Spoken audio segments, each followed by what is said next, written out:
Thank you, Toastmasters Day, Club President, fellow Toastmasters and friends, and especially to you. Hi. Hi. Now, there's a saying that goes like this. Some people grumble that roses have thorns. I'm grateful that thorns have roses. And this is what Naseera has taught us through her speech today.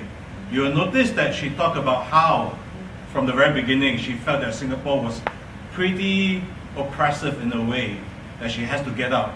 But only when she reached London and through her experience, that's where she realized how great Singapore is. So it's a full circle as we speak. What has Naseera done well in this project?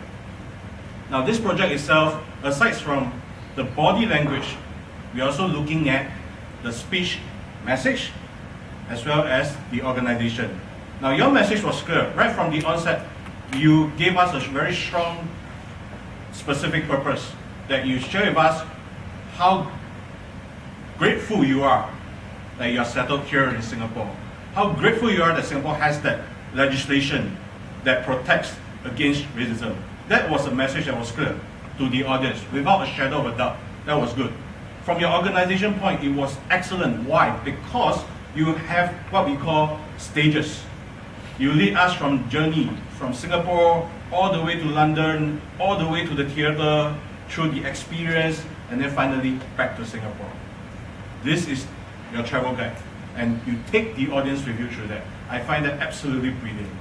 Now, let us explore, excavate, and examine some of the areas that you could enhance and be better. Now, I'm going to use the acronym SIM so that you can remember. Okay, firstly, stance. Now, when you come here, if you notice, if the audience noticed as well, when she came here, she was doing this. She was like, yeah. You see, as a speaker, you have to be confident.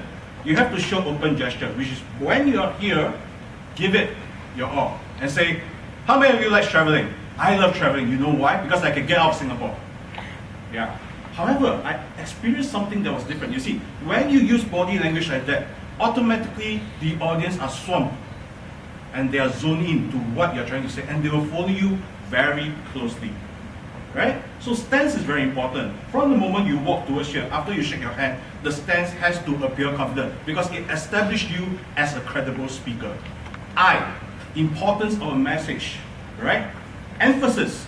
You see, through our voice, when we say emphasis, we will become slow, we will become softer. But through body language, when we want to make an emphasis, we become slower.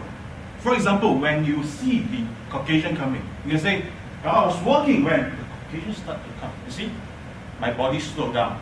That is emphasis. That is the importance that you need to share and drive it through. Last but not least, movement.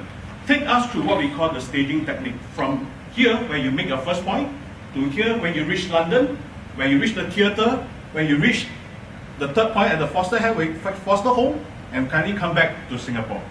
You see, this is staging technique. Overall, I just have to say, thank you for sharing with us your experience in London, a speech you deliver with confidence and passion. May my evaluation aid in your quest to be better. You are en route to become a competent communicator. Back to you, Toastmasters.